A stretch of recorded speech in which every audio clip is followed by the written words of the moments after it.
Atos 18. Depois disso, deixando Paulo Atenas, partiu para Corinto. Lá encontrou certo judeu chamado Áquila, natural do Ponto, recentemente chegado da Itália, com Priscila, sua mulher, em vista de ter Cláudio decretado que todos os judeus se retirassem de Roma. Paulo aproximou-se deles e, posto que eram do mesmo ofício, passou a morar com eles e ali trabalhava, pois a profissão deles era fazer tendas. E todos os sábados discorria na sinagoga, persuadindo tanto judeus como gregos. Quando Silas e Timóteo desceram da Macedônia, Paulo se entregou totalmente à palavra, testemunhando aos judeus que o Cristo é Jesus. Opondo-se eles e blasfemando, sacudiu Paulo as vestes e disse-lhes: sobre a vossa cabeça o vosso sangue. Eu dele estou limpo e desde agora vou para os gentios. Saindo dali, entrou na casa de um homem chamado Tício Justo, que era temente a Deus. A casa era contígua à sinagoga. Mas Crispo, principal da sinagoga, creu no Senhor com toda a sua casa. Também muitos dos coríntios, ouvindo, criam e eram batizados. Teve Paulo durante a noite uma visão em que o Senhor lhe disse: não temas, pelo contrário, fala e não te cales, porquanto eu estou contigo e ninguém ousará fazer-te mal, pois tenho muito povo nesta cidade. E ali permaneceu 1 ano e 6 meses, ensinando entre eles a palavra de Deus. Quando, porém, Galho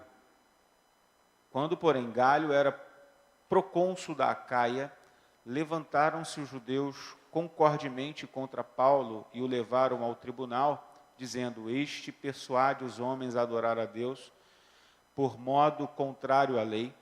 Ia Paulo falar quando Galho declarou aos judeus: se fosse com efeito alguma injustiça ou crime da maior gravidade, ó judeus, de razão seria atender-vos. Mas se é a questão da palavra, de nomes e da vossa lei, tratai disso vós mesmos. Eu não quero ser juiz destas coisas.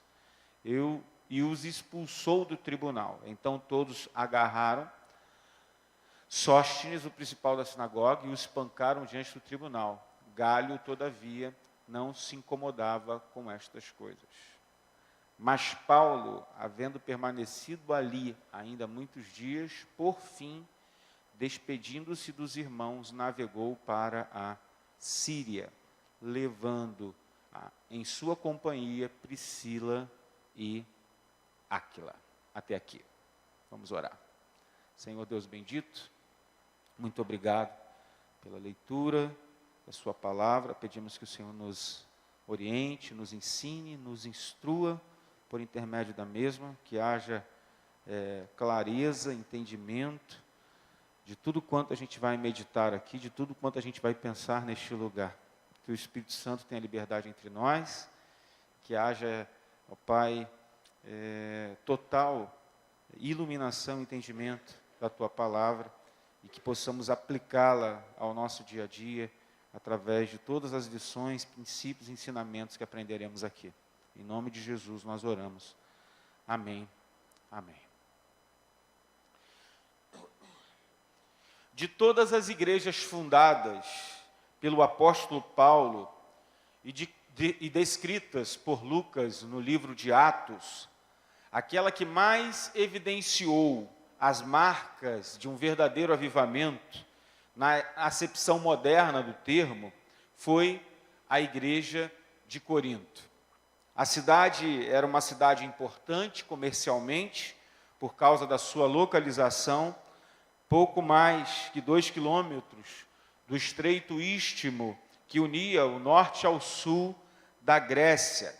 Ela foi reconstruída por Júlio César em 46 a.C., 100 anos após sua destruição pelos romanos, em represália a um levante contra Roma. Corinto tinha status de colônia romana e muitos romanos livres viviam nesta cidade, ainda que a maioria da população fosse de gregos. Nomes latinos e gregos mostram o intercâmbio de culturas nessa cidade de Corinto. Sua marca mais destacada era o Acrocorinto, ao sul da cidade, uma colina de quase 600 metros de altura, com um templo erigido à deusa Afrodite, deusa da beleza, deusa do amor. As prostitutas serviam seus clientes ali, dando a Corinto a fama de imoralidade. A palavra inventada, Korintianzomai, que é uma palavra grega, significava praticar imoralidade. As cartas que Paulo endereçou para a igreja de Corinto fornecem a nós evidências sobre a imoralidade que marcava a vida dessa cidade. E Corinto, em seu auge, chegou a ter cerca de 750 mil habitantes, uma cidade extremamente importante do Império Romano, né? Ficava na Acaia, em torno do Mar Egeu, e era, sobretudo, uma grande colônia, como a gente falou, comercial, um mercado de fama mundial. Outro templo que nós ali encontramos é o templo dedicado a Asclépio, o deus da cura. Foi construído no lado norte da cidade. Vários prédios para abrigar os pacientes foram levantados em volta do templo, bem como um sistema bem planejado para suprir água, sugerindo a importância que a água tinha no tratamento dos pacientes. E Paulo se deslocou, de acordo com a palavra que a gente leu, no versículo 1, mais especificamente, depois que Paulo pregou no Areópago em Atenas, ele se desloca, ele deixa Atenas e parte para Corinto. A Bíblia diz que Paulo se desloca de Atenas para Corinto sozinho no ano 50 depois de Cristo, começando o seu ministério nas sinagogas. Primeiro, Paulo começa com uma tentativa séria e sistemática de persuadir os seus ouvintes judeus na sinagoga de que Jesus Cristo era o Cristo, de que Jesus era o Cristo. Era assim a estratégia do apóstolo Paulo para pregar, para falar acerca do Evangelho.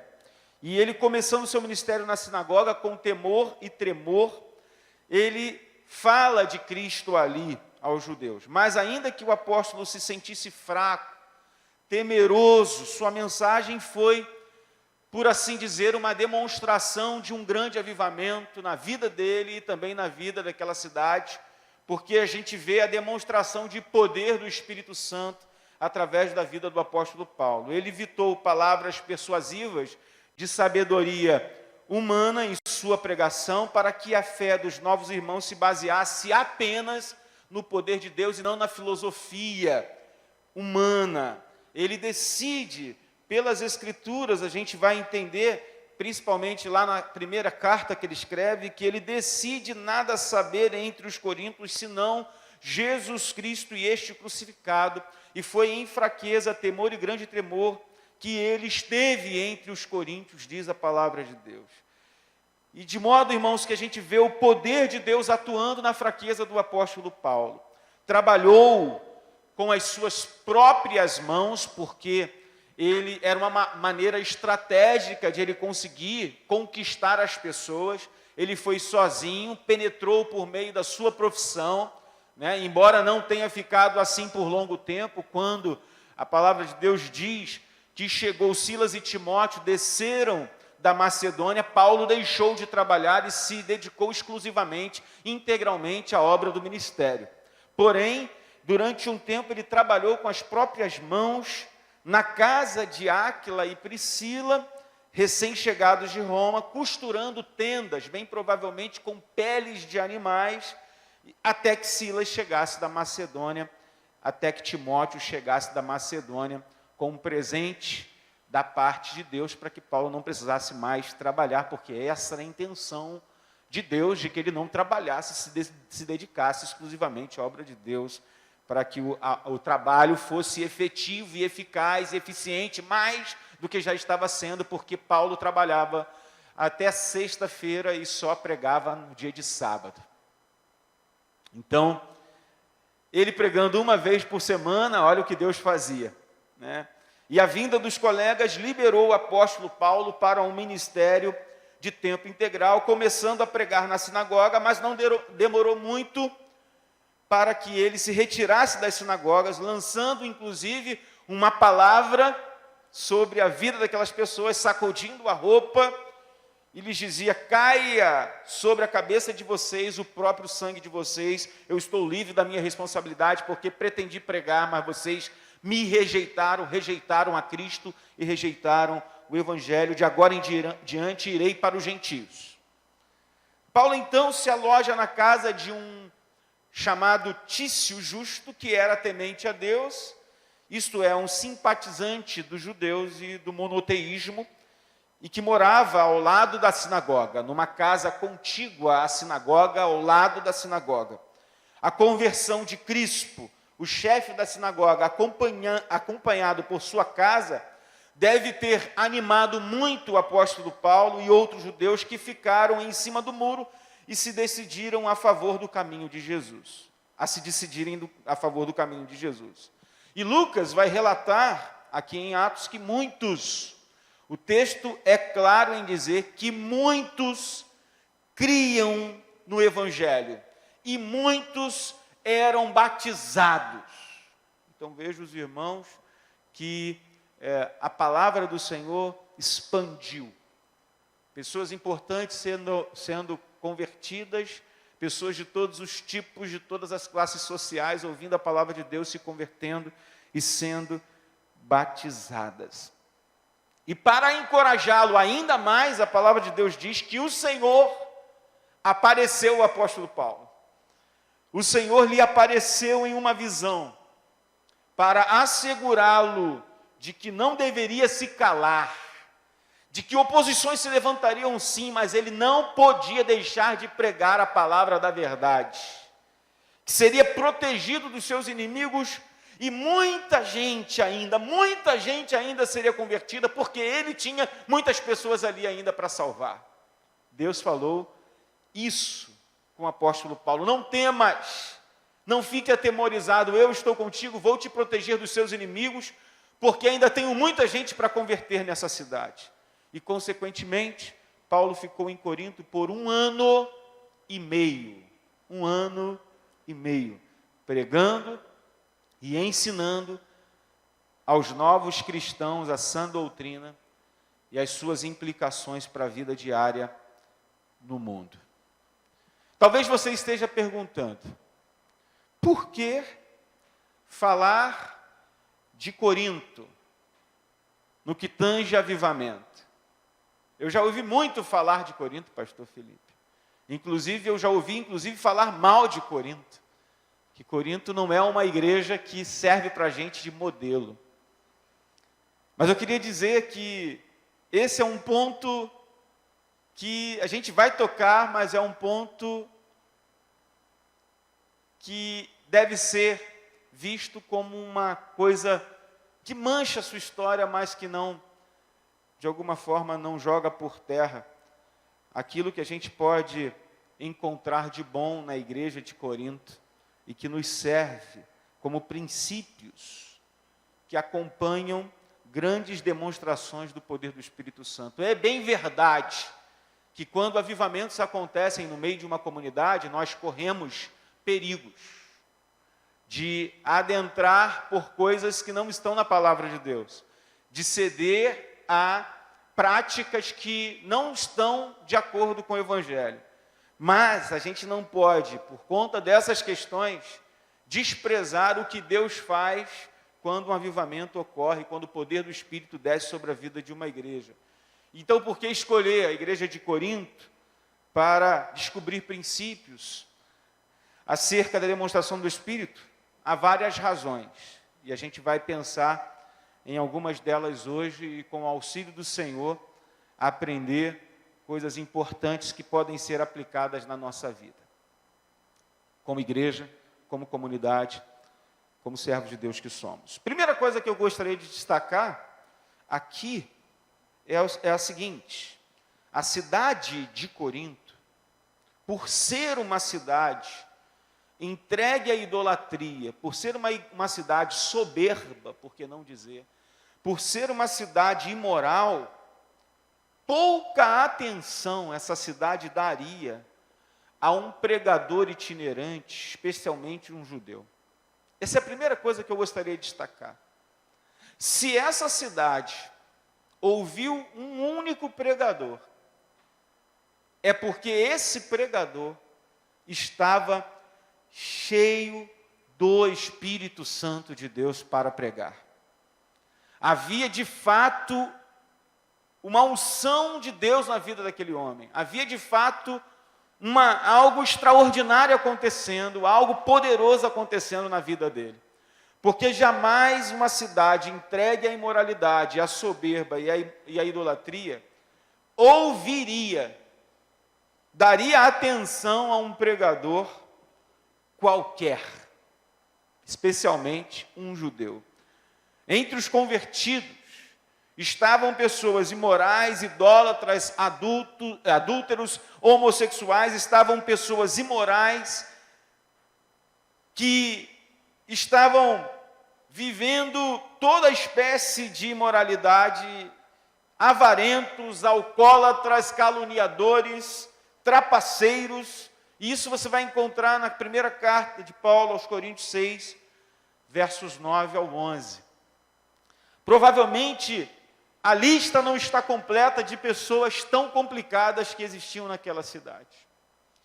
Porém,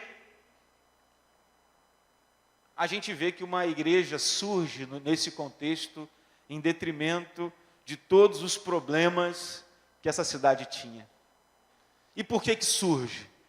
Porque nós não temos noção do que Deus pode fazer através de uma pessoa cheia do Espírito Santo. Nós não temos ideia do que Deus pode fazer quando uma pessoa se desperta para a obra de Deus e ela, ainda que sozinha, faz a obra de Deus. Deus usou o apóstolo Paulo de uma forma tão tremenda que ele, mesmo diante de um contexto tão complicado, mesmo diante de um contexto tão difícil, percebe, vê a demonstração extraordinária do poder de Deus, poder espiritual naquela cidade. E é interessante que ele pregava somente Cristo, e ele pregava com temor e com tremor. O que isso significa, meus irmãos? Que tudo, absolutamente tudo, dependia do poder de Deus. Se dependesse do pregador propriamente dito, nada acontecia. Mas por conta do poder de Deus, por conta do poder da palavra, coisas extraordinárias estavam acontecendo. Coisas maravilhosas estavam acontecendo por meio da pregação. Nós não temos noção do que Deus pode fazer quando uma pessoa se levanta e centraliza a palavra do Evangelho. E prega somente Jesus Cristo e não histórias, e não filosofias humanas, e não mensagens adocicadas, e não mensagens que agradam as pessoas, e não a mensagem que as pessoas querem ouvir, mas a mensagem de arrependimento de Cristo sendo o centro de todas as coisas. Nós não temos noção do que Deus pode fazer, e eu, por meio dessa palavra, por meio dessa mensagem, por meio dessa história, posso aprender que quando Deus levanta alguém cheio do Espírito, independente do contexto em que essa pessoa irá pregar, ela vai para pregar, ela vai para exercer o seu ministério, Deus pode fazer coisas maravilhosas. Pense num contexto difícil. Corinto era muito pior. Corinto era muito pior. Era um quadro de imoralidade, ladrões, avarentos, alcoólatras, homossexuais, pessoas imorais, idólatras. Era um quadro completamente horrível. Seria difícil explicar o surgimento de uma igreja formada, em parte, de ex-criminosos, ex-viciados, sem uma demonstração extraordinária do poder de Deus. Mas Deus é aquele que chama pessoas que não têm. Deus é aquele que chama pessoas que muitas vezes não sabem o que fazer, que tremem na base, que tremem diante do desafio de pregar, com temor e com tremor. Quando essas pessoas vão e são fiéis ao Senhor, fiéis à pregação, Deus abre portas aonde não tem portas para a igreja entrar. Deus abre portas aonde não tem portas para o evangelho ser disseminado, o evangelho ser pregado, o evangelho ser massificado. E quando isso acontece, pessoas se convertem. E esse é o segundo ponto que eu queria destacar aqui. Se no primeiro momento a gente vê que uma cidade idólatra, uma cidade imoral como a cidade de Corinto, jamais daria ouvido a um pregador qualquer, mas sim a uma pessoa cheia do Espírito, um pregador itinerante cheio do poder de Deus, somente assim Deus falaria com essa cidade. No segundo momento, eu vejo o grande número de novos convertidos aqui, nesse contexto, que é um marco de um verdadeiro avivamento acontecendo naquela cidade. Irmãos, diante de todas as histórias de avivamento que você puder ouvir e ler, você vai ver que sempre aconteceu dessa forma. Um pregador, uma igreja se desperta e começa a pregar a verdade do Evangelho, a palavra de Deus, voltadas para uma vida promíscua, elas se convertem, ouvem o Evangelho, se arrependem, se quebrantam, voltam para o Senhor. Por quê? Porque é assim que Deus decidiu fazer. É desta forma que Deus decidiu fazer. Ele decidiu salvar pessoas, Ele decidiu trazer pecadores para a sua presença através da pregação do Evangelho. A igreja não foi chamada para ficar enclausurada em quatro paredes, como sal dentro do saleiro. O sal dentro do saleiro não serve para absolutamente nada, mas quando a igreja opera, quando a igreja age como agente transformador, quando ela faz o seu papel, cumpre o seu propósito, quando ela vai e cumpre a sua missão, o que Deus faz? Ele salva, Ele cura, Ele liberta, porque as pessoas são libertas, são salvas e são curadas, são alimentadas na alma por meio da pregação do Evangelho. E a esse respeito, Corinto contrastava com Atenas, onde poucos se renderam ao Senhor, irmãos. Paulo tinha acabado de vir de Atenas, e ele pregou um dos discursos mais poderosos em Atenas. A mensagem ao Deus desconhecido, a pregação sobre o altar, que estava lá, que não tinha necessariamente a ver com Deus, mas que Ele transforma, que Ele contextualiza a sua mensagem e faz com que aquele altar se transforme no altar ao Deus desconhecido. Ele prega Cristo a partir daquele altar. Mas poucas pessoas se converteram em Atenas. Mas em Corinto, foi diferente. A Bíblia diz que muitas pessoas, várias pessoas se converteram ao Senhor.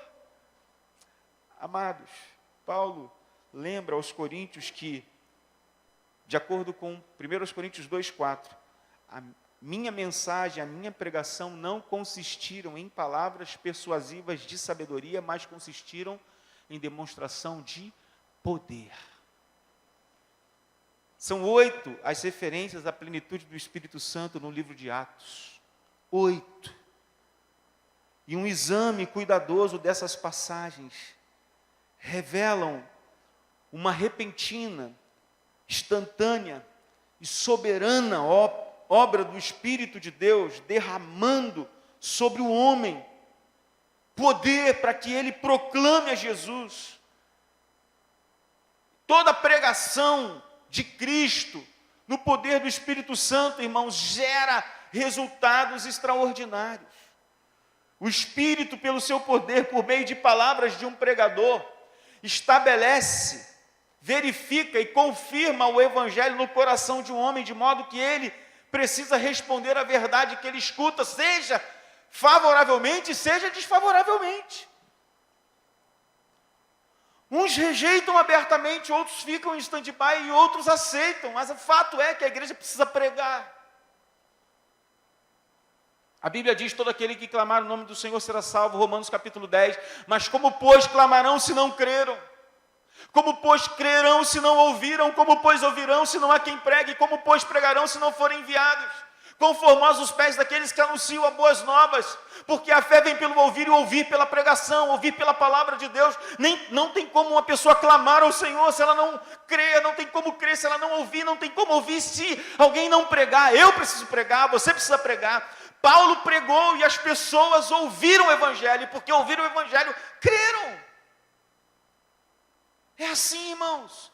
João, no seu Evangelho, no capítulo 20, ele ensina que tudo que ele escreveu, todas as palavras escritas no Evangelho de João, foram escritas para que as pessoas ouvissem a mensagem de Jesus, o Evangelho de Jesus, e ouvindo, pudessem crer que Ele é o Filho de Deus, e crendo que Ele é o Filho de Deus, pudessem ter vida abundante. É assim que as pessoas recebem vida. Pessoas que estão mortas em seus delitos e pecados, mas nós, irmãos, precisamos acreditar que pela pregação Deus pode ressuscitar mortos. Nós temos que acreditar nessa mensagem. É como se Deus estivesse nos chamando, como chamou Ezequiel a um vale de ossos secos, chamou Paulo até Corinto e disse: Paulo, o que você diz?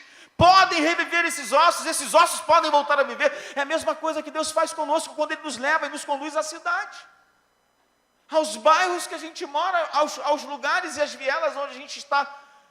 A gente tem ao nosso entorno, onde a gente está inserido, no contexto onde a gente vive. Será que Deus pode salvar? Nas comunidades, nas favelas, nos bairros mais difíceis, onde o tráfico domina? Será que Deus pode salvar nos lugares onde a imoralidade, a promiscuidade predomina? Eu ouvi essa semana de uma pessoa que trabalha aqui na igreja, de um rapaz que ele fez uns bicos de segurança numa danceteria, e de repente ele teve que se separar, apartar uma pessoa que chegou. Ele percebeu aquela pessoa chegando, por ser uma jovem muito bonita, chegou muito bem vestida, muito bem paramentada, de repente começou a tomar bebida quente, e se entregou tão profundamente àquela promiscuidade, que ela chegou a levantar seu vestido, ir para o palco, e estava quase cometendo o ato sexual no palco. Aí eu pergunto a você: Deus pode salvar pessoas nesse contexto? Quando eu passo para a minha casa, eu vejo a quantidade de pessoas em barzinhos, em discotecas, em boates, e eu fico pensando: Deus, o Senhor pode me usar para essas pessoas serem convertidas, porque um dia eu estava lá. Um dia eu estava dentro desse contexto, o Senhor me arrancou como um forte dentro desse contexto. O Senhor me tirou do charco de lodo, do pecado. Será que isso acabou? Não acontece mais? Será que eu creio nisso? Será que eu creio que Deus pode me usar, como usou o apóstolo Paulo, para pregar a genuína palavra dele e pessoas serem convertidas? Esse foi o segundo marco, irmãos: pessoas sendo convertidas. Uma igreja como uma cidade iluminada, pessoas como luzeiros deste mundo, homens e mulheres como sal da terra e luz do mundo, irmãos, são agentes transformador da sociedade. Pessoas com quem a gente tem contato, embora elas nunca tenham ouvido falar do Evangelho, da forma clara, quando elas têm contato com a gente, se você for uma pessoa cheia do Espírito Santo, você não vai ficar só restrita a pregar na sinagoga, você vai para a rua, você vai até os gregos, você vai pregar às pessoas, e quando essas pessoas ouvirem a palavra de Deus na tua boca, elas ouvirão a palavra transformadora que gera vida. Deus pode, irmãos, Deus quer fazer isso, através da sua vida, da minha vida. Eu fico pensando o que Deus faria se Ele despertasse pessoas aqui para serem instrumentos dEle. Pessoas leigas, sem formação teológica.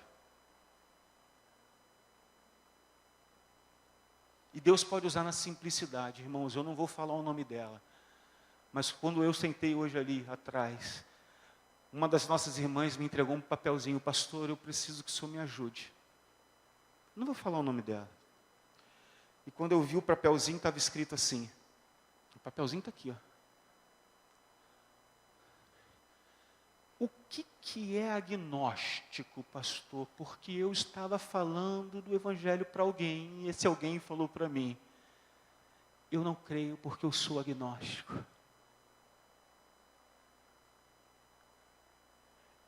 Ela poderia ter pego isso aqui, irmãos, e simplesmente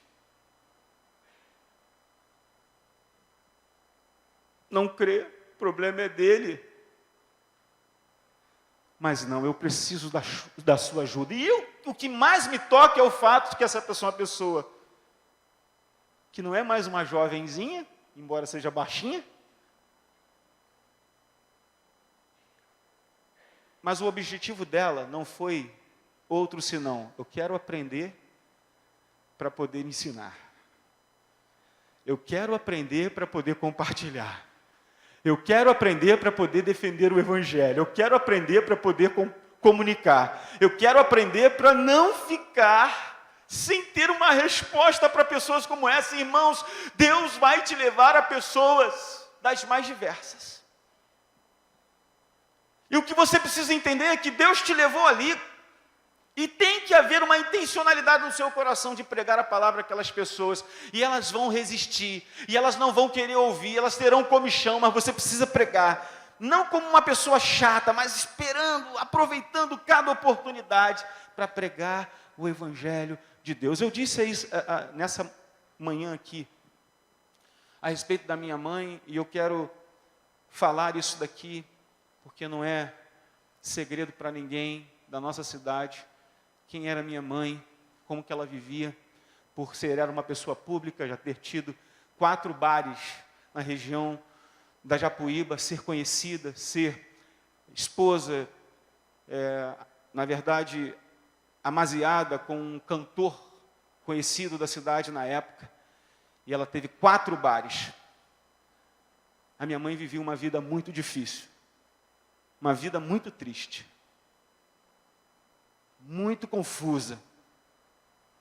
E tudo que ela queria era ser feliz. Buscou a felicidade nos braços dos homens, buscou a felicidade tentando arrumar dinheiro, buscou a felicidade tentando ver os seus filhos progredindo, buscou a felicidade em muitas coisas, mas não conseguia.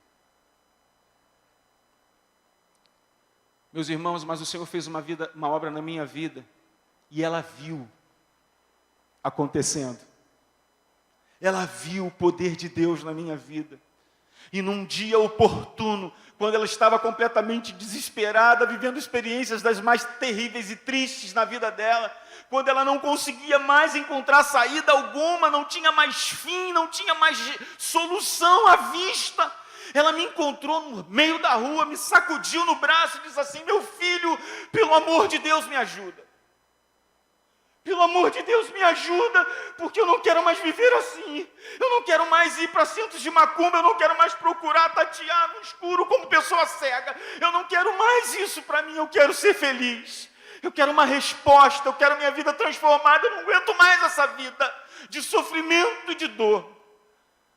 No meio da rua. E eu disse para ela: mãe, eu não posso te ajudar, mãe, mas eu sei quem pode. Vá à minha casa essa noite, que eu vou apresentar essa pessoa para você. Ela falou: tudo bem, qual é o horário, filho? Eu falei assim: eu vou para o seminário, e eu fui frio, né? Eu vou para o seminário, chegarei em casa por volta das 10h30, 11 horas, e você me espera lá. Quando eu cheguei em casa, ela já estava sentada com a Cíntia, no nosso kitnet, onde a gente morava. A gente casou, tínhamos uma kitnet, quarto, sala, cozinha juntos, né? Banheiro. Estavam elas ali sentadas numa mesinha de plástico. Eu entrei, cumprimentei, fui ao quarto, deixei minhas coisas, peguei a minha Bíblia dentro da minha mochila e voltei. Puxei uma cadeira vazia, coloquei assim, sentei-me, e ela procurando quem era a pessoa. E eu falei para ela assim: mãe,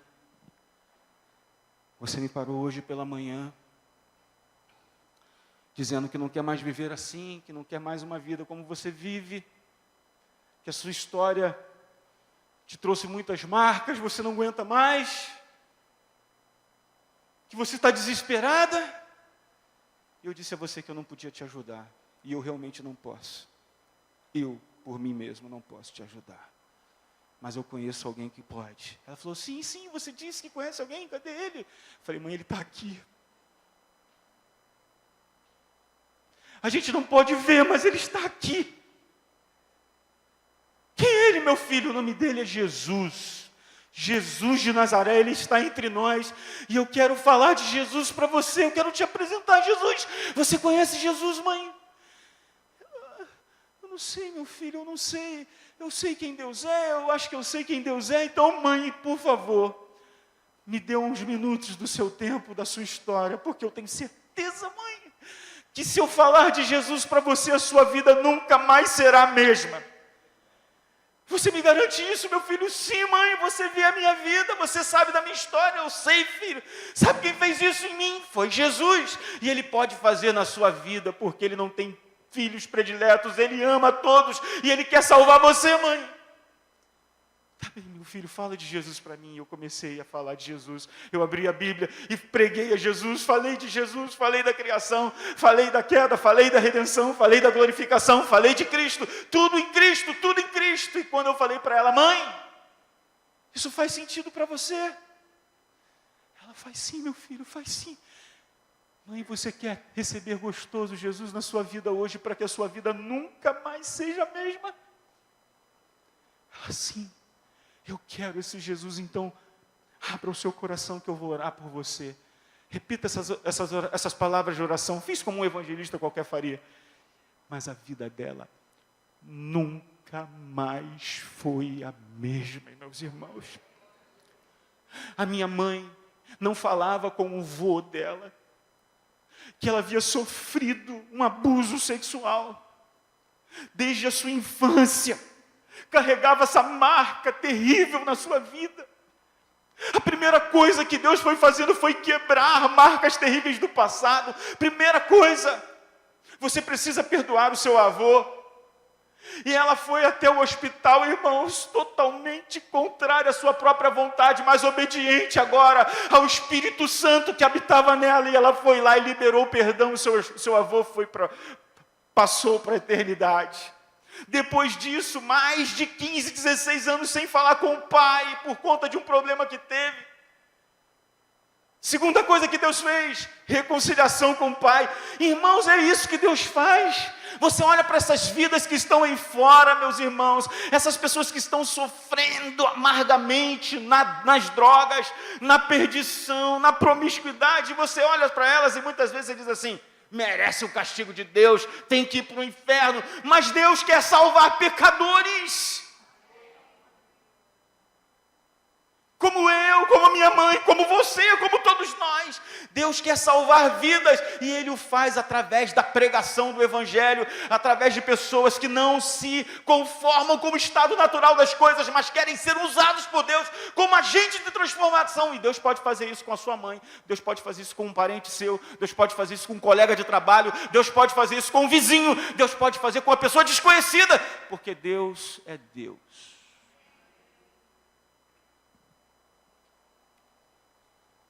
Da mesma forma que o apóstolo Paulo viu pessoas importantes sendo convertidas, pessoas de posição, pessoas das mais diversas sendo convertidas, e se agregando à igreja, ao povo de Deus, nós também podemos ver isso acontecendo.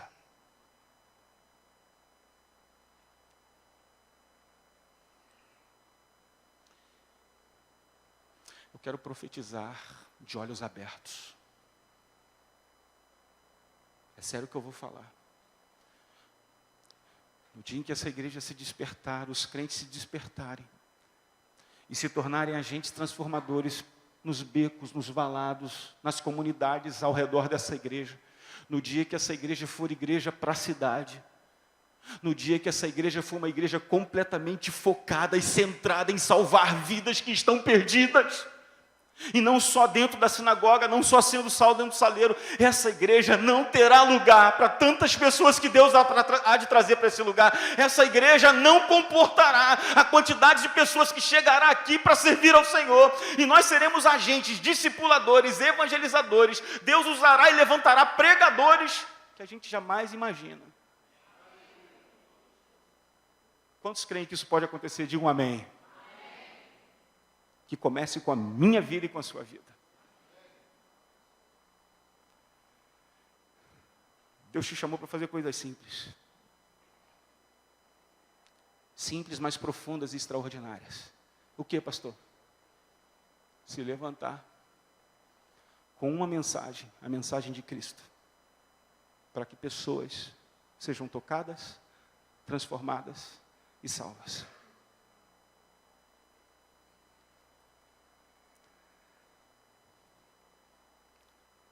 Dentro desse mesmo contexto, a gente vê que, além de o Senhor usar um pregador itinerante, cheio do poder do Espírito, para alcançar uma cidade idólatra e imoral, além de Ele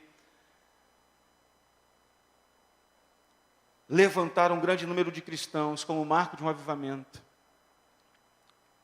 conversões de pessoas de alta classe, como Crispo, chefe da sinagoga, e Erasto, tesoureiro da cidade, requer um poder de persuasão muito além de um simples convite para que troquem de religião. Quem falou que é agnóstico aqui, para essa irmã da nossa igreja, é uma pessoa importante. E ela teve a oportunidade, pregou o evangelho para ele, ele disse, não creio, eu sou agnóstico. E ela não se conformou, quer saber o que é agnóstico, para poder depois trazer a resposta. Deus quer salvar pessoas importantes, de posição social também na nossa cidade. Não só pessoas menos favorecidas, culturalmente, socialmente, financeiramente. Deus quer converter gente importante, porque da mesma forma que pessoas menos favorecidas precisam de Jesus, essas pessoas também precisam, talvez até mais. Eles precisam, na verdade. E o que a gente vê como marco de um avivamento na igreja de Corinto é que Deus estava salvando vidas, e entre essas vidas, pessoas grandes de posição. Essa é uma realidade que marca avivamento. Eu já ouvi gente dizendo assim, as pessoas vão para Jesus porque são pessoas pobres, são pessoas miseráveis. Eu já ouvi muita gente dizendo isso.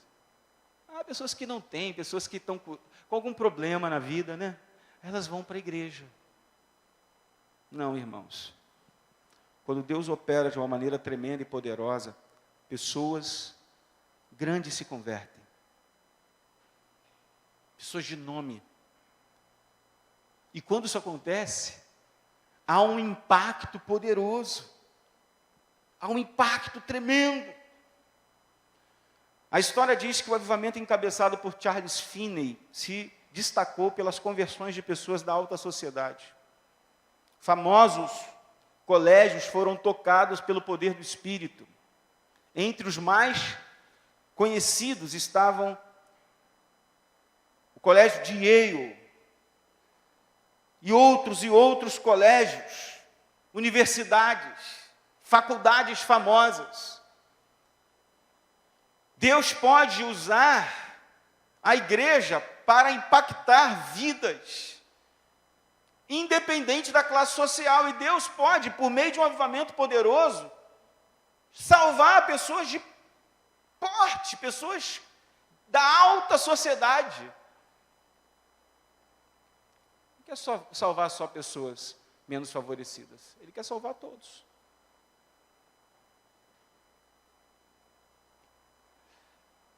Em quarto lugar, nós estamos chegando ao final. Paulo afirma que os coríntios foram enriquecidos em tudo, isto é, em toda a palavra e em todo o conhecimento, porque o testemunho de Cristo foi confirmado entre eles, de modo que não lhes faltava nenhum dom poderoso. Tremendamente na vida da igreja de Corinto, que todos os carismas, todos os dons que Paulo relaciona em 1 Coríntios capítulo 12, estariam incluídos nessa declaração, e possivelmente outros que não estão aqui. Ou seja, Paulo diz que essa igreja era uma igreja poderosa, marcada por carismas, por dons, sabedoria, conhecimento, dom de curar, discernimento espiritual. Sabe, todos os dons que você possa imaginar tinha ali, na igreja de Corinto. Imagina uma igreja cheia de dons, onde os dons estão efervescendo, de uma forma madura, saudável, os dons sendo exercidos. Imagina uma igreja assim, porque é aí que cai o problema aqui. Que apesar de Corinto ter vivido toda essa experiência, Paulo vai fazer a distinção nesta igreja entre os espirituais e entre os carnais. Facilmente reflete aí a realidade de uma igreja avivada, porque uma igreja que não é avivada não abre espaço para isso. E isso também é uma coisa importante que a gente percebe aqui como um marco. Uma igreja avivada, ela abre espaço para a análise interna, para a avaliação do seu próprio trabalho. Uma igreja avivada abre espaço para ela se repensar. Uma igreja avivada abre espaço para se distinguir o que é e o que não é de Deus. Uma igreja avivada, ela abre espaço para viver uma novidade espiritual por meio dessa avaliação, dessa disciplina, dessa análise crítica que se faz. E é interessante, porque a igreja de Corinto, ela abriu a oportunidade para isso. A gente vai encontrar muita coisa ruim ali. Muita coisa ruim acontecendo. Facção, surgimento de grupinhos, pessoas imaturas. Mas o interessante é que a igreja abre a oportunidade para avaliação. E o apóstolo Paulo diz, isso daqui é carnal, isso daqui é espiritual. Isso é marca de avivamento. O quebrantamento, o arrependimento, a oração para que Deus abra a visão. E tudo isso, irmãos, nós vemos sendo manifestados nessa igreja. Parece que o avivamento que marcou a igreja de Corinto, ela trouxe alguns fenômenos e manifestações sobrenaturais à tona, mais do que qualquer outra igreja descrita em Atos. E uma coisa, de uma forma negativa agora que a gente aprende em Corinto, para a gente concluir não basta a igreja ter carismas, a igreja precisa ter caráter. A igreja de Corinto, ela tinha todos os dons espirituais, mas é uma igreja que tinha falhas no seu caráter espiritual. E nós precisamos aprender com os erros da igreja de Corinto e com os acertos desta igreja e desta obra. Que Deus possa fazer fixar no nosso coração aquilo que a gente ouviu hoje aqui.